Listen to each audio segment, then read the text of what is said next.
Oh, Diverse and healthy native plant communities are the cornerstone of healthy wildlife habitats. Birds can be a great indicator for healthy plant communities. Recent articles have sounded the alarm about dramatic declines in bird and butterfly populations. Learning to look at the plant community level and identify needed habitat improvements can improve stewardship for birds, insects, and plants. Today we have Rufus Stevens, a certified wildlife biologist, who's going to discuss this topic with us. So, Rufus, can you take it over? okay. Sorry about the delay, everybody. So, yeah, I'm Rufus Stevens, and I'm here to talk about native plants and native birds. And this is related to a book that Jan and I did. Jan Reed, my co-author, published about with A&M Press about 5 years ago, and the book really grew out of a class that we were teaching for landowners on how to write a wildlife management plan for wildlife tax valuation. And we've done this class and continue to do this class probably for almost 20 years. And we realized that a lot of the resources, and one of the things that we did was we focused on smaller acreage, and really the best thing to kind of manage from a wildlife perspective in doing wildlife tax valuation is to focus on something like birds. And so that was our focus of these workshops. And we realized that the information that on birds, on management of birds, was out there, but it was spread over lots of resources. So we worked hard on this book. It took us almost 12 years to put it together. A&M Press was very supportive and through all the trials and tribulations and delays. And we put it together. So this is a resource book on managing habitats. And it says in the Texas Hill Country, but it really applies to a broader area, really from, west of the piney woods, so the post oak savanna, all the way to the Pegasus River. And so a big chunk of Texas, this book is really relevant for all those landowners. So what we want you to do is we want you to be better land stewards, to be land stewards for birds. And I don't know if anybody recognized Anne. Anne is a Native Plant Society member, and was very helpful as well. I'll mention at the very end other people that helped us with the book. But she was very helpful with getting plant names right, and what were the new common names or the new scientific names. And so we really appreciate her help. So our goal is really to make you a better land steward. And so what are those steps to land stewardship for birds? One is to identify the habitats that you have, the different types and the quality of those habitats. To select target bird species for each habitat, and I recommend 2 to 3 per habitat, and they will serve as your measure for whether you're successful or not. And then you determine the practices that you're going to use, the stewardship practices, to improve the habitat for those species. And so, why do we, so why attracting birds for land stewardship? Birds are very charismatic species, as are plants, but birds are very charismatic. Birds really do represent diversity in habitat, and they really can benefit from habitat improvements. They also are in many birds, even very common birds, are since the 70s are in serious decline. We've lost, over 2 billion birds in the past 30 years. And there are some species that have declined by as much as 70%. And they're about as much as 30% actually about 70% of species have been impacted. And it's across birds that use all kinds of habitats, wetlands, forested areas, savannas, as well as grasslands. I think everybody knows, Native Plant Society people know that grasslands, especially things like tallgrass prairie, have been dramatically reduced. And grassland birds represent that loss of that habitat. So they've really declined as well. So, maybe the poster child for beautiful birds is the painted bunting. And the painted bunting is really very much a Texas bird. If you look at its range in North America, you'll see that the bulk of its range is within Texas and central Oklahoma. But one of the things about painted buntings, this is statewide data, breeding bird survey data, trends for painted buntings in Texas, across Texas, and you can see that there has been a really fairly significant decline in painted buntings over the past, almost 50 years. And while there's been some recovery in recent years, it's still from the historic highs is dramatically less. And that's really what we're talking about in the articles that have been written recently about the decline of birds across North America. This is just one representative species of that. And so while that's kind of depressing, there is some really positive things, and there are things that we can all do. And so that's what I'm talking about today. It's about how you can be a steward for birds and for native plant communities, and that you can have an impact. And one of the ways that we have an impact, and as I mentioned as I started, that this book grew out of wildlife tax valuation classes that we were doing on wildlife tax valuation. And that's a special that's under ag within the property tax code, and this is data from the Texas A&M Natural Resources Institute on the number of acres in Texas that are under wildlife management, under wildlife tax valuation. So there's almost 5.5 million acres under wildlife management. That's just that was as of 2017, and almost certainly there's much more now. It's rapidly growing, and that means that even though you may have a small piece of property that you may be managing for birds, because of the number of people out there that are doing wildlife management for wildlife tax valuation, that can really have a significant impact. There's lots of people out there, and they do tend to be clustered. I mean, these kind of smaller acreage properties tend to be in the same general area. And so with the work that your neighbors may be doing, as well as your own work, we really can have a landscape scale impact. And so that's growing. So that's the good news. So one of the things that we say is be prepared to be your own best advisor. Look and listen, ask questions, keep learning, find trusted advisors.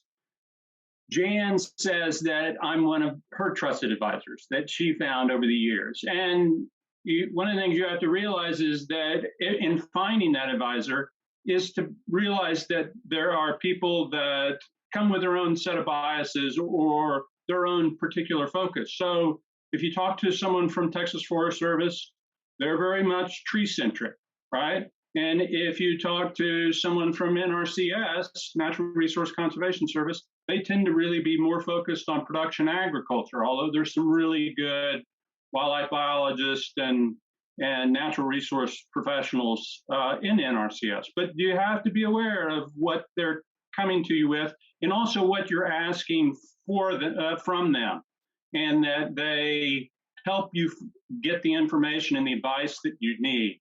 So there's lots of people out there. I used to work for Parks and Wildlife, worked for Parks and Wildlife for 23 years. Now I work as a wildlife consultant. But so Parks and Wildlife, and just realize their bias is wildlife management.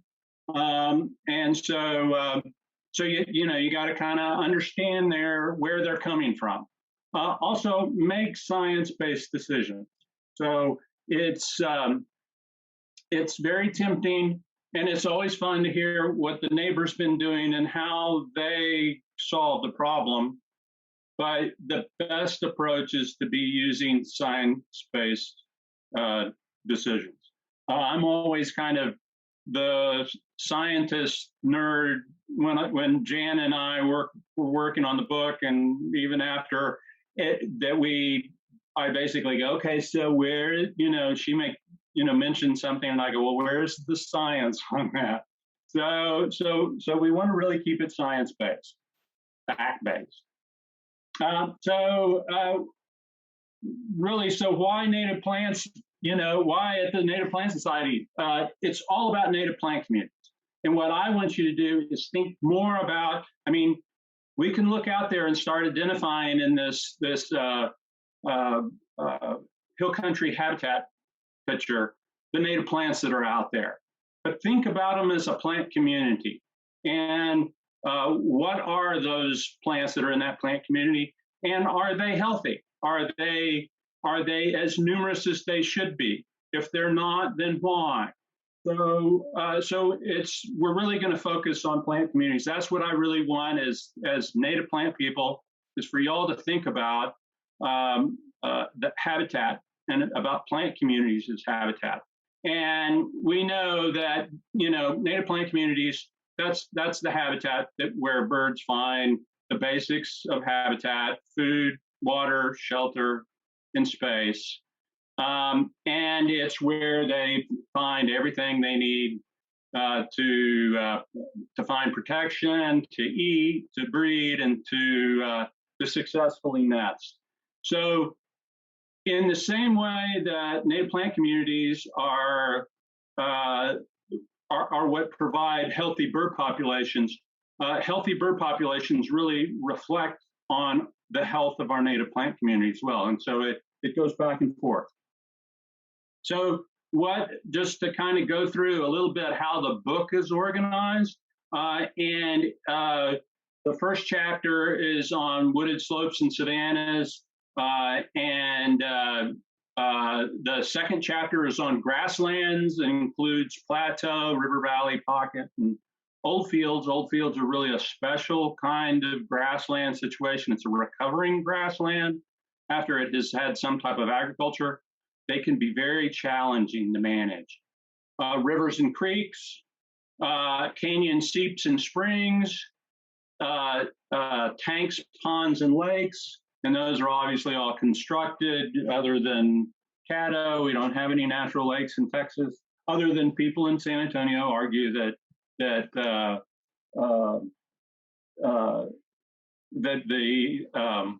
and I'm blanking on it. I'll remember it in a little bit. Down on the south, Mitchell Lake on the south side is actually also natural lake, small natural lake. So, and then backyards. Those are the basic habitat chapters in the book. And then we have predators and other dangerous animals, deer management, because it's hard almost nowhere in Texas to not talk about native plant communities and managing native plant communities and therefore managing birds without talking about deer. Cedar management, or we can think more broadly in brush management. In East Texas, it may be managing Yopon holly, or and more west, it can be things like salt cedar. So some of the basic approaches to doing cedar management also apply to other types of brush management. So just to start, a little bit of the characteristic riparian habitat, and everybody knows riparian is streamside habitat, of riparian habitat in the hill country, and really think about, well, these are plants that are representative for the hill country riparian habitats. There are different plants, in East Texas, and some of these same ones are there in different plants as you go further west. But the general idea is to think about it as being that composition of plants. It's not just the forbs or the flowering plants, right? But it's grasses and it's shrubs and it's trees. I mean, those all make up the layers in the composition of that habitat. And that's what I really kind of want you to think about is what is the diversity that's there. Sam was mentioning about diversity at the end of his presentation. And obviously, I mean, it's a mantra that all wildlife biologists can just say over and over again about, about habitat and how to improve habitat, that diversity is really key to that. So let's talk about some examples, some bird examples. So the summer tanager, there's the summer tanager. Actually, you may have, excuse me, I've been battling some allergies for several weeks now. And so if I start coughing, I apologize. But the summer tanager, you may have missed it because you just saw a red flash and you went, oh, there's another cardinal. And it very likely is a summer tanager if it's in the right type of habitat. It is what we call a priority bird, and priority birds and priority actually there's some of the names related to species that really need our conservation attention is priority birds or species in need, greatest species of greatest conservation need, and there's other terminology that all basically mean the same thing. These are species that we really need to pay attention to that have declined or their habitat has been reduced, and they really need our attention. They really need our help. As I started out talking about, we have many, many species. Well, this is one of them. So it's a priority bird. And actually, we were surprised when we did the book. We knew that there were all these species that needed attention, but more than half of the birds, and many of them very common birds that we selected were priority birds and for the book. And we have about 107 birds in the book. And just to talk about some of their needs, they really need dense understory plants, but also a well-developed overstory, fairly closed canopy. And one of the habitat management practices, what can you do for them? Well, one of the things to maintain that understory is to really think about excluding livestock or having, if you do have livestock, to have a separate pasture so that you can really manage the stream side different than you manage adjacent lands. So if not excluding livestock altogether, then being very careful about the livestock grazing that you do, because you can really damage a lot of habitat by overgrazing. And it's not uncommon that cattle want to sit down, especially this year wasn't so hot, but in hot years that they really like to spend a lot of time in stream areas and can really alter it dramatically fairly quickly. So grasslands, the next area is grasslands. And again, this is really kind of for the hill country, and recognize that grasslands are primarily, flowering plants and grasses. In East Texas, as we go east, it's more of big blue stem, Indian grass, switchgrass, eastern gamma. As we go further west, it's more of the short grasses, the grommas and such as that. So while the types of grasses may change, grassland communities, as I mentioned, and grassland habitats are really a area of conservation need, great conservation need. So an example for the grassland is a lesser goldfinch. Lesser goldfinches are also a priority bird. They're a year-round bird. They're not a migratory bird. They're a year-round bird.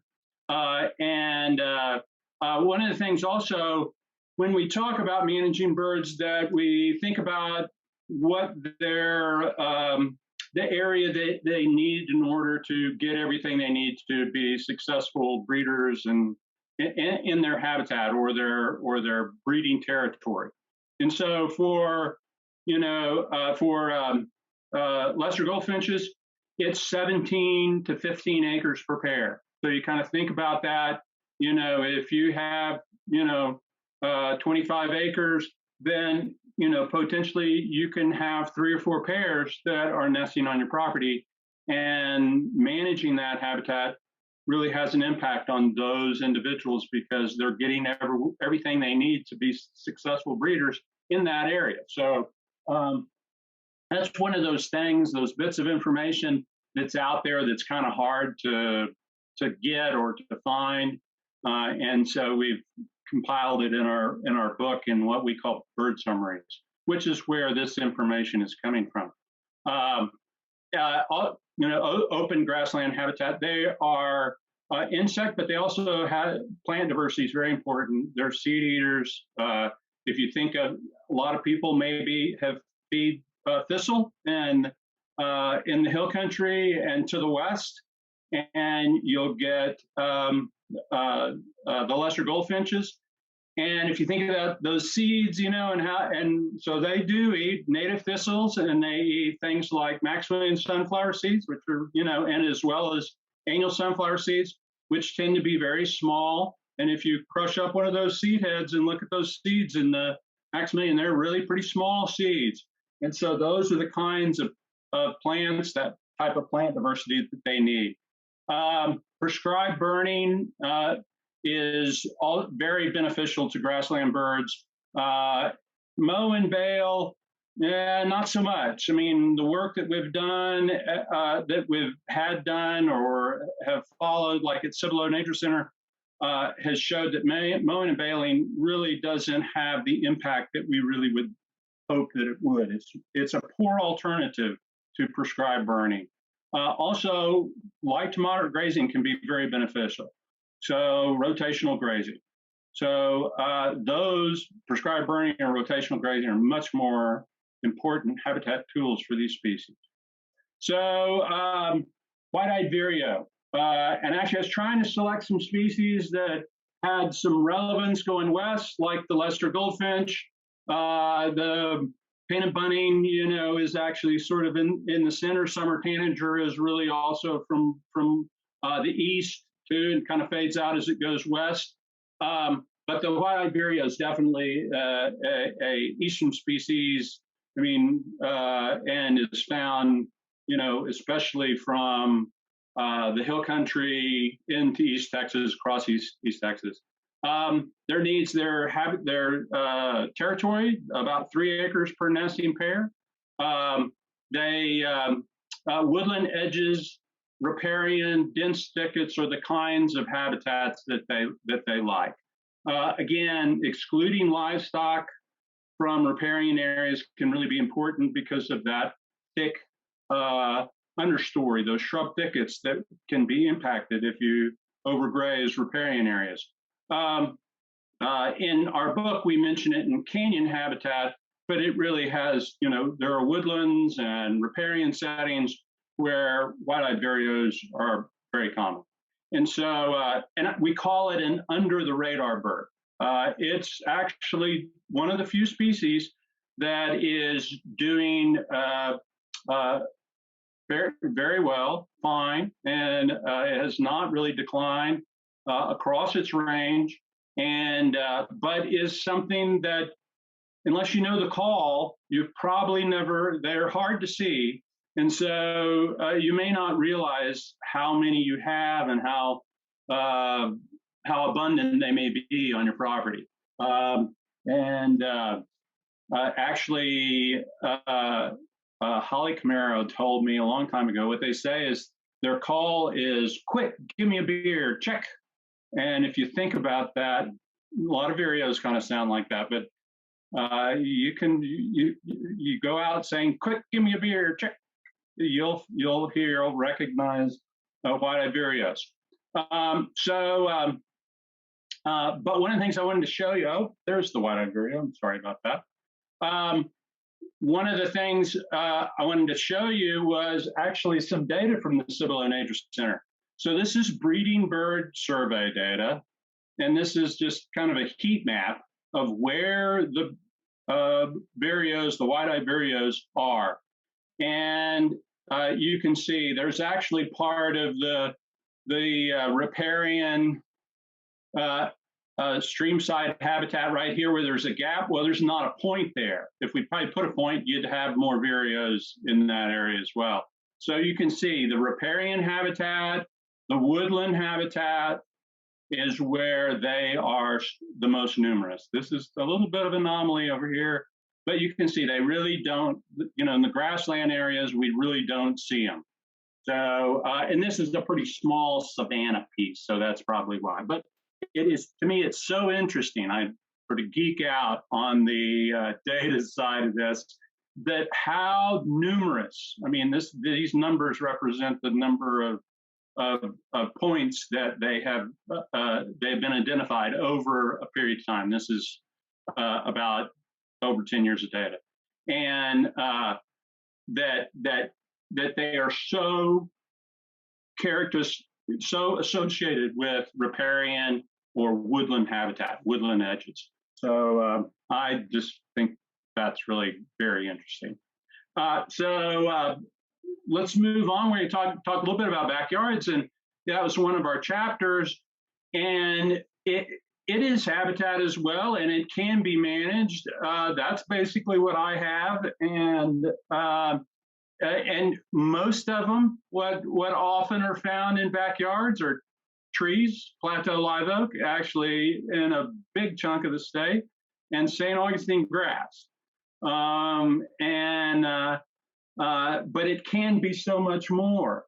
If we think of our backyards as a savanna, and in the hill country, typically like a live oak savanna, but you know, in the east, it could be more of a post oak savanna. If you think of it like a savanna type habitat, what are the kinds of plants that could be represented in that habitat? What do they structurally look like? And how can we imitate that in our backyards? So here's just, you know, a list of the kinds of species that are found in live oak savanna. So if you go and if you live in East Texas and you've got, or in the post oak savanna, further east of here, and you have look at a post oak savanna for the types of plants that are there, and think about that, at least structurally, as well as the types of plants, as a plant community, to what you can manage for in that area. So here's our backyard bird is the black-crested titmouse, and people may go, especially in the hill country, they go, "What? It's a priority bird?"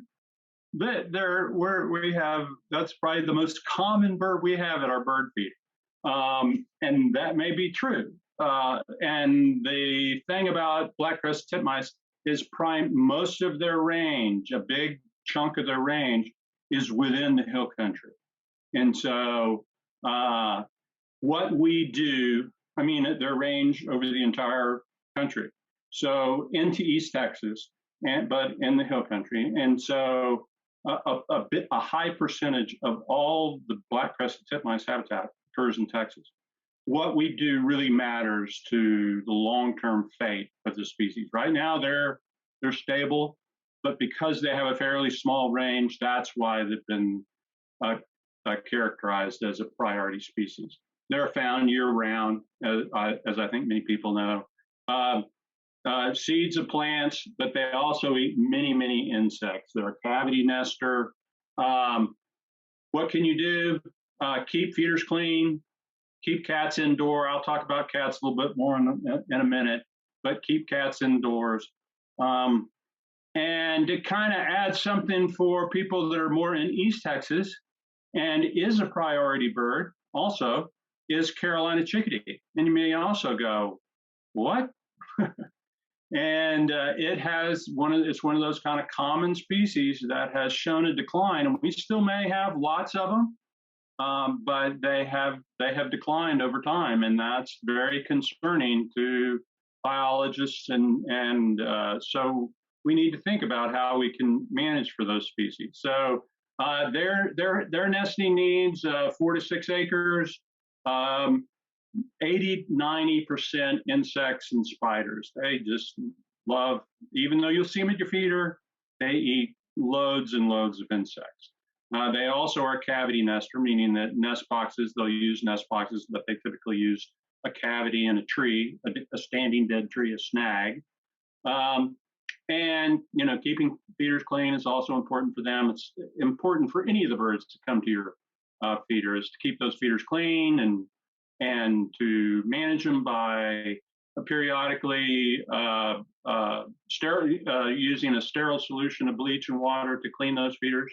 The other thing is controlling red imported fire ants, because insects and spiders are such an important part. Red imported fire ants, or RIFA, as I have the acronym here, they need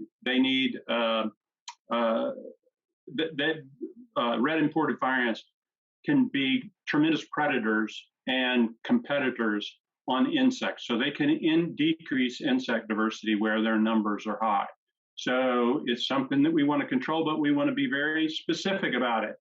The greater the specificity of the type of control that you do, whether you use boiling water or whether you use a type of insecticide, the more specific it is, the better, because we don't want to impact insects that are not red imported fire ants. Even ants. I mean, there are many birds that eat ants, and so they like flickers that eat ants, and so we need to be careful of that. So one of the things, here's our painted bunting again. This one's puffed up after taking a bath, and it's one of the things about the book, even though we will feature them in a particular chapter, they are common across maybe a whole group of habitats. I was kind of talking about that with the white-eyed vireo, but also the painted bunting. They can be in ponds, tanks, lakes, backyards, canyons, savannas, as seeps and springs, so a wide variety of habitats. And that's true, and we mention that in the book when we talk about the summary and the type of habitat they use. Even though we may feature it like in grasslands, if it's available and uses other types of habitats, we mention that. So one of the things, average height, 3.5 feet off the ground, almost like vireos, doorknob height habitat, if you think of it. And that's why controlling, and I have cedar, but also deer can really impact that lower level of habitat and can impact the nesting of painted buntings. Cowbirds, they're highly parasitized by cowbirds. So they are something that we need to, so there's things that we can do to try to help the painted bunting. If you've got lots of painted buntings, enjoy them, but also think about what you can do more to improve the habitat for them. So many of the land stewardship problems relate to those last 3 chapters in our book, which are dangerous animals, deer management, and cedar management. And if, again, cedar, we can use brush management as to basically represent that. So what are some of the dangerous animals? Well, I already talked about a little bit about red imported fire ants, as well as brown-headed cowbirds and cats, but also feral hogs are, there's probably as many feral hogs in the state as there are white-tailed deer. There's been a lot of things in the news over the recent years about controlling feral hogs. And if we get to the point that we have a really magic bullet, I hesitate to say that, but something that will be a much more effective control, feral hogs are going to be with us and going to be a problem for a long time. But let me specifically talk about cats. This is a print from a painting done by Joey Fisher-Hine, a master naturalist and a friend in the San Antonio area. And she did this painting, and it's called Silent Spring, 4,000,000,001 and counting. And on the high end, what she's referencing with the 4,000,000,001 is that house cats can kill as many as 2 to 4 billion birds a year. And so on the high end, she's using that high end for that 2 to 4 billion. So she's talking about that. And they eat and kill all kinds of birds. There are really disturbing things from wildlife rehabilitators showing all the birds that have been caught and killed by cats. There are studies that have been done that show that cats can in areas, even in rural areas, be killing more wildlife, birds, than all other mammalian predators combined. Foxes, skunks, coyotes. So when you combine all those, cats are in some places killing more than that. So the real take-home message here for people that are interested in birds and are cat lovers and have cats is to spay and neuter them and keep them indoors. Okay, and so that's really one of the best things you can do. If you gotta let them outside, use a catio. And so if you might Google that. So brown-headed cowbirds, they are something that has really dramatically changed over a period of time since European settlement. Basically, they used to be migratory, follow migrating herds of buffalo. Now they don't do that because we put up fences and put cattle everywhere. So now they're non-migratory. So they stay in the same areas more than they used to and parasitize the same species. Now there's some species that have figured out long ago and have always been able to avoid cowbird parasitism. Either they recognize their eggs and renest, or they will throw their eggs out. If you look online for videos of brown-headed cowbirds, you can find some very disturbing photos. I mean, videos of them grabbing chicks, pulling them out of the nest. And this is the only way they nest. They are what we call an obligate brood parasite. They only can reproduce by parasitizing some other bird's nest. It's not like they do it on the side or something like that.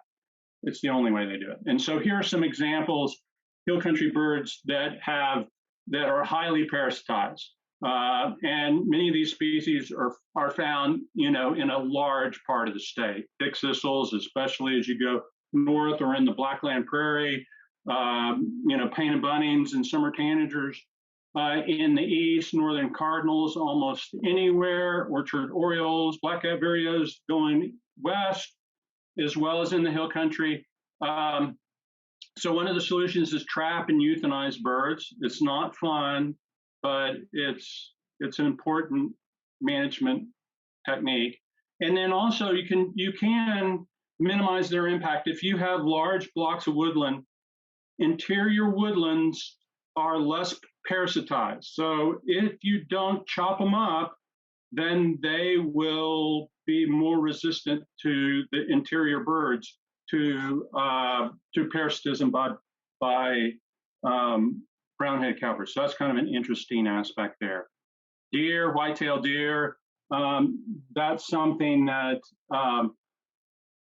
has dramatically increased. And as I mentioned, we probably have about as many hogs as we do deer. And it's about 3.4 million deer in Texas. It's basically, even though this ends in the 90s, it's basically the same. That line just goes flat and just only oscillates a little bit. We basically have about 3.5 million deer every year, and doesn't change very much. And they can have significant impact on habitats across the state.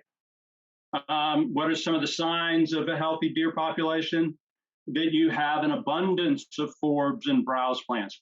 Browse plants being woody plants that they prefer, that they will eat. Many low branches on trees and shrubs. I was talking about their impact on painted bunting habitat. So if you see a browse-line, that's what that's referring to, the many low branches. If you don't have that, then you've got a deer problem. At that point, a serious deer problem. The other thing is look for young saplings, elms, hackberry, Spanish oak, madrones, plums, cherries. Those are all highly preferred species, and not seeing young ones, sapling size. You may see seedlings, but you don't see them get into, you have large trees and then you have seedlings, a few seedlings, but you don't have any intermediate sized trees. That's a real indicator of a problem with deer. So what would be part of the solution? Don't feed deer exotics. Become a conservation hunter. This is something I'm trying to coin and get people to think about. That's hunting not for antlers. It's not like the historic subsistence hunting that Native Americans did or that early settlers did, but is a little related to that, but is hunting to manage for better habitats. And what that means is harvesting does. And so not big bucks, that doesn't really help manage deer populations at all. So be a conservation hunter, or work with your neighbors on harvest. If you're uncomfortable with it, work with your neighbors and have them help with harvesting more, especially more does. In urban areas, realize that there's programs for trap and removal, and talk to Parks and Wildlife about that. For right now, you can just forget contraceptives. They do not work. Everybody wants to try to go there, but we don't have an effective contraceptive yet. Most of them have to be delivered to the animal, like in a shot. And then they often have boosters, and the logistics of trying to do it is just beyond effective. Become a conservation gardener. I think probably a lot of the people watching this are conservation gardeners. One of the ways you can be a conservation gardener is protecting those native plants that are heavily used by deer. And one of the ways to do that is deer exclosures. And you can actually, I was trying to get some pictures that I had taken of Bob Webster's place just the other day. He has a really good, he had done some cedar control and used the cedar slash to create large exclosures. And they have been very effective at excluding the deer from large areas and giving them time to recover. And the recovery can be pretty phenomenal. So you can use some of that brush, no matter what kind, whether it's cedar or Yopon holly or Chinese tallow tree. You can use that to create exclosures to try to keep the deer out if you have a deer problem and allow recovery to occur. Some of the plans from conservation gardening, these are especially from, if anybody's familiar with Jan's book, she talks about protecting priority plants, trees, shrubs, and vines of the Texas Hill Country, one of her previous books. And so she mentioned some of these, Carolina buckthorn. And if you think about the birds that use them, wrens use those. Hackberries are important to bluebirds. Actually, hackberries are probably the most valuable trees that we have to a variety of birds. Hawthorns, crab apples, rusty blackhaw, Virginia creeper. Just interesting, the diversity of birds that utilize different native plants and native trees. Exotic plants that damage bird habitat. King Ranch bluestem, bastard cabbage, ligustrum, Chinese tallow. These are plants that we really should be looking at how to exclude or control in our habitats. King Ranch bluestem is going to be with us. It's really tough, and what we have to do is make better habitat, better conditions for our natives, and just hope that they can compete effectively with it. But it's probably going to be here forever. Some of those others can be pretty much eliminated, and we should be striving to do that. Cedar management. Old growth is important. Understand that some of any of the brush that we may see, whether it's Yopon holly or cedar, that it may be, or whitebrush in parts of the hill country, may be actually good habitat as well, an important habitat, important component plant of that habitat. But for a variety of reasons, lack of fire, deer, over browsing, they've gotten a competitive advantage and have a higher percentage within the landscape than is healthy for the habitat or the birds, than it was historically. So realizing that, the importance of it as a plant before you remove everything. So one of the things you do is before you have a plan, before you start clearing, I can't tell you how many times people go, okay, I've cleared all the cedar off my place. I have nothing left but live oaks. I want to talk to you about wildlife habitat. I go, oh, and usually when they go to that extreme, there's a lot of other native plants that are collateral damage, and that's not good. So the steps to stewardship are identify the habitats that you have, the different types, those plant communities. Think about plant communities, not just the native plants that are there individually, but them as a community, okay, as a habitat. The quality, do you have the diversity that you really want, and are they healthy and reproducing successfully, like I was talking about some woody plant species. Select target species for bird species, 2 to 3 per habitat type. Determine the stewardship practices, apply those practices, and enjoy the results, and know that you're having an impact on a group of wildlife that really need our assistance, are in real trouble. And some of that difficulty probably is related to climate change, but if we're going to try to have some positive impact or benefit species that are being impacted by climate change, we need to be more aggressive about how we manage those habitats so that we can make the best possible habitat to make them more resilient to changes like that. So some of the people that I want to thank, I don't know if folks know Myrna and David Langford. They have a series at A&M Press. It's called Books on Working Lands, and we're really proud to be part of their Working Lands book series. Laura Rendner, the bird photography that I've used today and is throughout the book, a big chunk of it is Laura Rendner. And she considers herself an amateur, but she is a quite excellent photographer. Also, another person I'll mention photographer-wise is Jeff Foreman with Texas Parks and Wildlife, who also did probably is the next most numerous photos are by Jeff of birds. Ann Adams, which I mentioned earlier, a native plant member and a great native plant person. We really appreciate her help. Patsy Inglet, some folks may know Patsy. Patsy helped us a ton, and there were a whole bunch of other people. So, it's just a big thank you to all those people. I do dedicate all my presentations to the memory of my brother, Ben, my younger brother, Ben, who passed away about 3 years ago from ALS.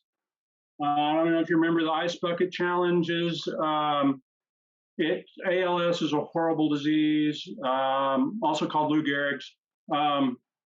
Horrible disease, and if you get a chance to donate to ALS, do that. Also, to my memory, my son, who we had taken from us a number of years ago, about 12, 13 years ago, and so I always dedicate my presentation to their memory. I do want to mention one other person that we just lost, J.W. Pieper. Just a couple days ago, he's one of those people. I mean, I know that y'all had a tribute to Bill Lindeman, who is one of, I like to think of as one of my mentors, and he will be sorely missed. Well, JW as well. He was a master naturalist. He worked a ton with Friends of the Guadalupe River State Park and Honey Creek. He was on the board of the Cibolo Preserve. I know I'm forgetting other things that he's done and participated in, and it has just been. It's just a great loss. I mean, he was a really neat guy. So, if you're interested in the book, we're actually about to go into a second printing, but depending on all the shortages and COVID and everything like that, it's probably a couple of years out to being available. If you want to get a copy, as I mentioned, you can get them on Amazon. There's a bunch of places. Your local bookstore, support your local bookstore.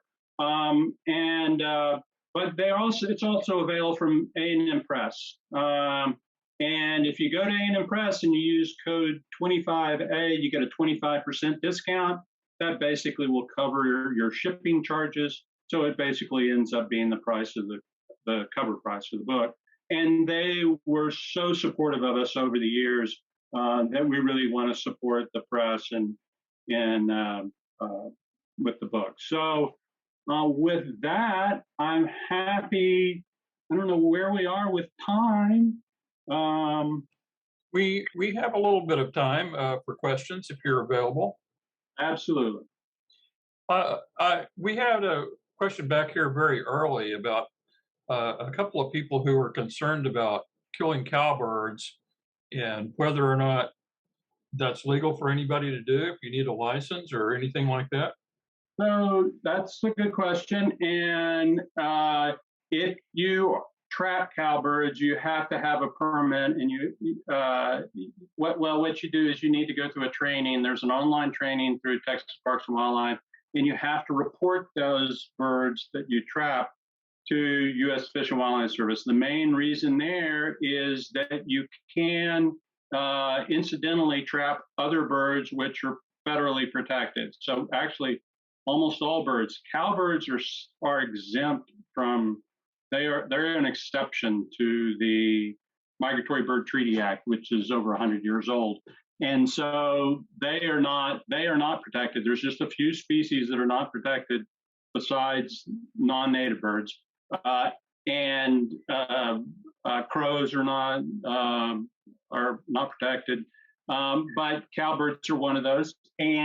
But you can, if you have a hunting license or you're doing it on your own piece of property, you can shoot cowbirds without any kind of license or reporting other than just a hunting license. And actually, I'm pretty sure that you can actually, if you're doing it on your own property, you do not even have to have a hunting license. It's kind of like predators. You can deal with predators on your own piece of property. You do not have to have a license in order to do that. But if you want to be careful, you can get a license. But you can shoot them. I do know somebody that's the way they didn't like having a trap, although they wanted to get rid of the cowbirds. And that person, she used a shotgun and she would shoot them in her tree outside her house. She lived in the country, so it wasn't happening in the city.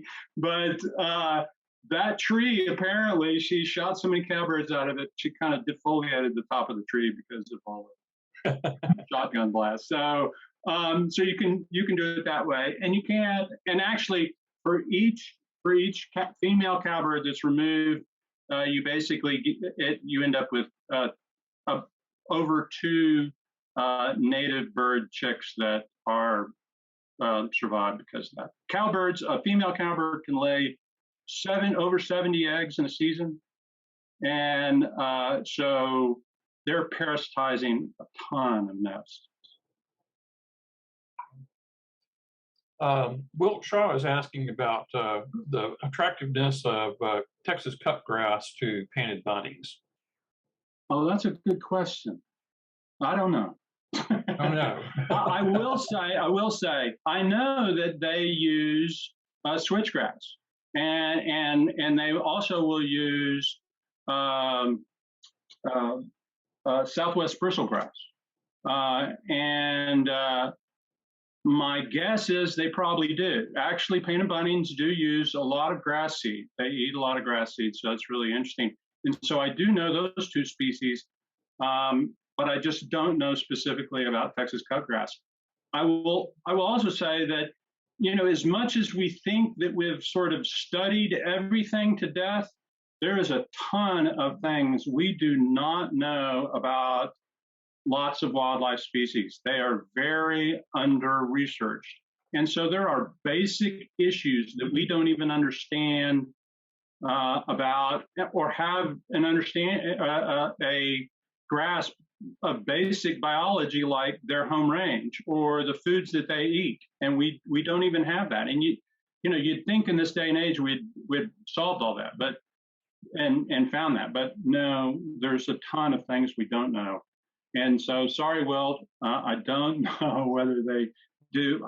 I would suspect they do, but I don't know it. Okay. Elizabeth is asking about whether cedar is actually harmful to painted buntings or why you need to control cedar for painted buntings. So the main thing, and so one of the things about cedar is it can invade. So again, cedar has a competitive advantage because we have high deer numbers, and because of a lack of fire, cedar are very susceptible to fire, especially at early stages. And so once European settlement happened, we have the amount of cedar has dramatically increased, and invaded habitats that were fire dependent, like savannas, where painted buntings are really, it's a preferred habitat for them. And so they are decreasing the quality of those habitats. Can painted buntings occur where cedar occurs? Sure. But it's the amount, and again, it's looking at that habitat community, that plant community, and what are the proportions of different plants, and is it out of balance because of a lack of fire or overbrowsing by deer? I mean, the reason overbrowsing impacts cedar is it gives them a competitive advantage. It decreases other woody plants and allows cedar to be to continue to grow. So that's been part of the spread of cedar as well, mainly about fire, but also deer has impacted it well. So not specifically that painted buntings are impacted by a cedar tree, but if the plant community is a savanna type and has too many cedar in it, it can dramatically reduce the quality for painted bunting. I could show you some pictures of post oak savannas, that one that's been managed properly and is much more open grassland savanna-like, and one that has so much cedar in it you can't even tell that it's a post oak savanna. So in that, as an example, it would be poor. That cedar prevented that from being better painted bunting habitat. Hope that answers your question, Elizabeth's question. Okay. And Wilt also asked about whether or not why you didn't have the golden cheek warblers on your cowbird list. Yeah, no, that's a good point. We just picked a handful out of there. Did I have to go look at the book? I'm not sure if they're highly parasitized or they just are, there's kind of a continuum of those that aren't parasitized at all to those that are highly parasitized, and there's a continuum in between there. And I don't exactly know where golden cheeks fall. They are definitely impacted. Black cat vireos more so. And part of the reason, Will, that even though golden cheek warblers are parasitized, because they're an interior woodland species, as I mentioned, cowbirds, they are more of an edge species. And so if you have a continuous block of woodland, they don't go deep into a closed woodland to parasitize birds as much. And that is one of the reasons that healthy, good golden cheek habitat is a woodland with a fairly closed canopy, and so it does not have the birds that are on the edge will get parasitized, but not the interior. Where black-cap vireos are nesting in savanna type habitat, they are all primed for being parasitized by brown-headed cowbirds. That's part of the reason. Can you speak a bit about the losses that were experienced due to Winter Storm Uri? Oh, you kind of broke up. Can you want to repeat that? Oh, yeah. Bird losses that were experienced during the winter storm Uri. Could you mention that? Oh, as far as actually, I saw that Craig was on here. At one point, Craig was on here, Craig Hensley, and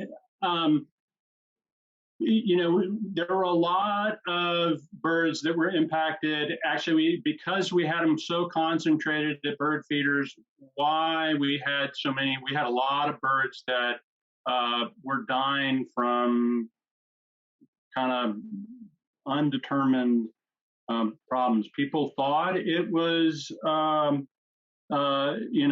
disease that was being transmitted at feeders, but I know Craig was aware of some research that had been done after the storm, and they weren't able to come up with as clear of an answer. While many of us thought it was really related to feeders and diseases at feeders, maybe it wasn't so much, but they are certainly, when we have a severe winter storm like that. I mean, in Texas, we have such moderate weather for the most part during the winter. We have, a couple days where we'll really have some cold weather.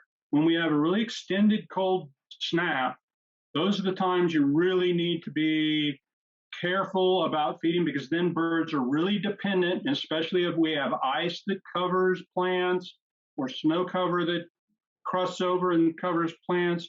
The food availability goes low and feeders become really highly utilized. And when you concentrate birds at feeders, you have the potential for them to spread disease among themselves and at the feeder. And even if you keep a really clean feeder, you can still have disease spread. So I know right after the storm, they talked, or right during the storm and kind of right after, although some of the mortality started occurring before the storm, that they were telling people just quit feeding, just shut down your feeder for a couple weeks and then start. It was especially associated with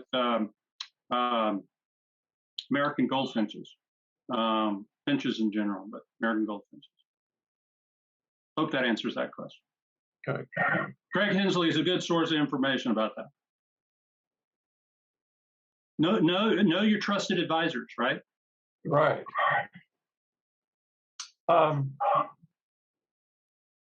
What about what do you think about ball moss as a natural bird feeder?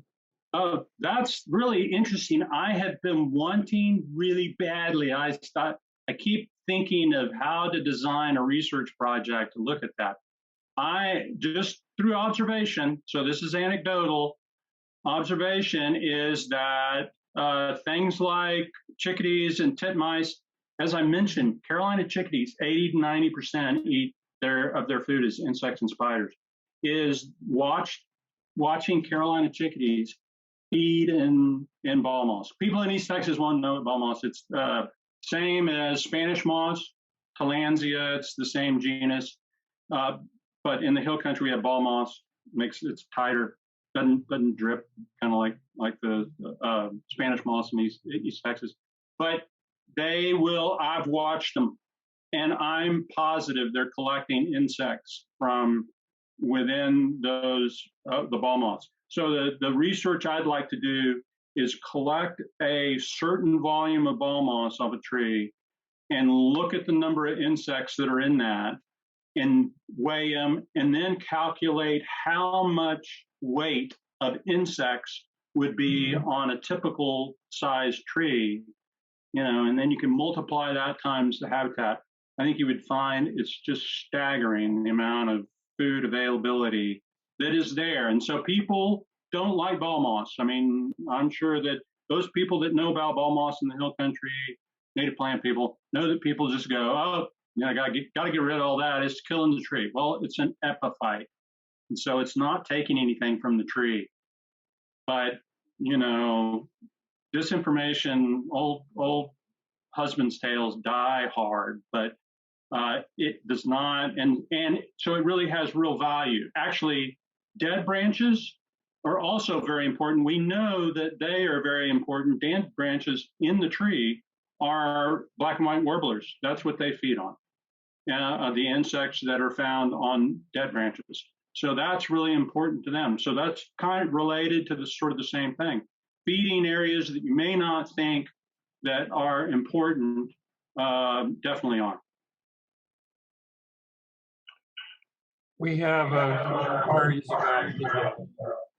about how many does you can actually legally take in hunting deer, but I think it may have been answered by somebody else in the comments here about the most important thing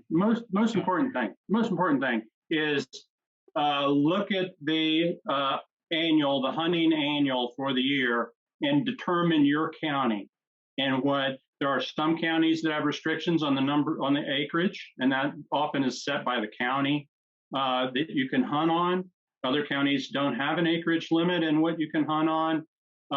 In the hill country, you can in most of the counties in the hill country, you can harvest as many as 5 does per hunter without any special tags.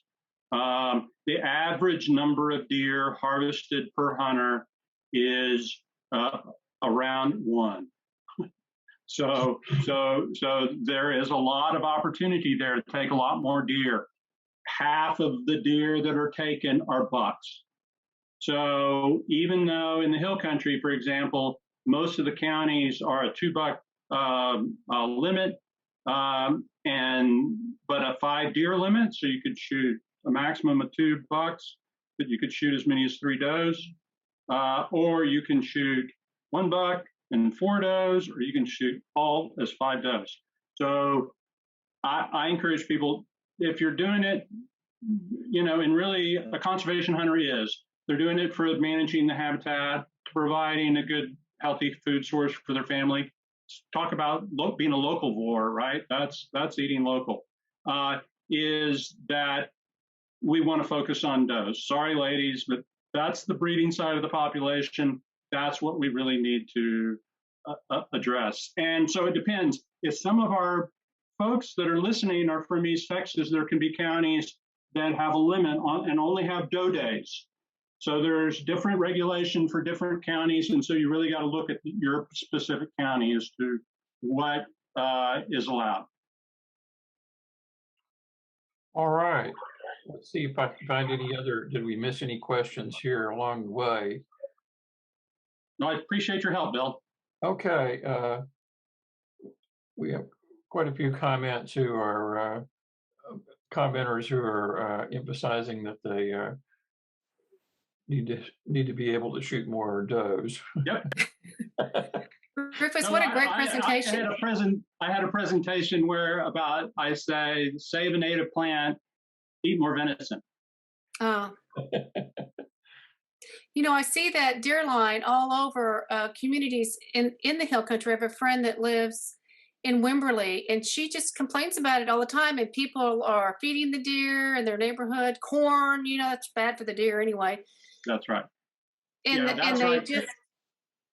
yeah, I was just a couple things. So one is, corn is terrible for deer. Don't feed them. It does not meet their basic protein requirements. So it's unhealthy for them. That's why you can have deer that are eating all this corn and they just look terrible. So they also can pick up a lot of parasites. We were doing some research in the hill country looking at parasites in especially urban whitetail deer and finding tons of intestinal parasites. And that's because they're feeding close to the ground and feeding in concentrated areas where other animals are, and that's not normal, and they end up paying the price with tons of parasites. The other thing is, I forgot.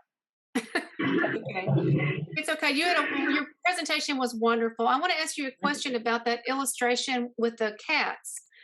Do you think that the artist would allow, say, a screenshot of that to be able to be put on Facebook? I would contact Joy Okay. Fisher Hine, and she's online, and she does have her artwork is in print. You can buy them online. Mhm. And so here's mine right here. And Yeah. and it is that I'm sure she would. I'm sure she would support that, but I don't want to speak for her. Okay. And the best thing to do is to contact her through her website, and I'm sure she would be happy to visit about it. Very good. Thank you. Now, You bet. one more thing here about feeding the deer. Does anybody know about some literature or something that can be shared with neighbors about not feeding the deer?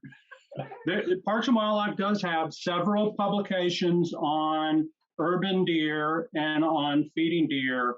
Actually, there's a number of them.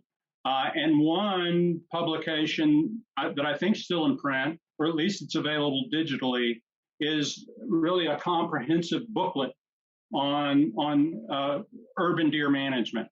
So those are some really good resources. So, but there is like a simple trifold, and I'm blanking on the title of it, but if you go to Parks and Wildlife and type in, or Google and type in urban deer Texas, you'll get to that portion of Parks and Wildlife's website where they have a bunch of publications.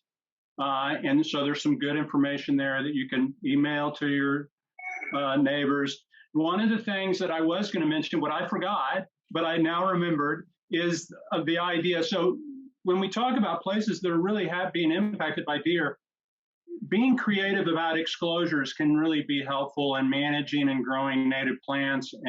And so we really ought to think about that more if deer are not going to be able to be reduced in a very short period of time, which they won't be.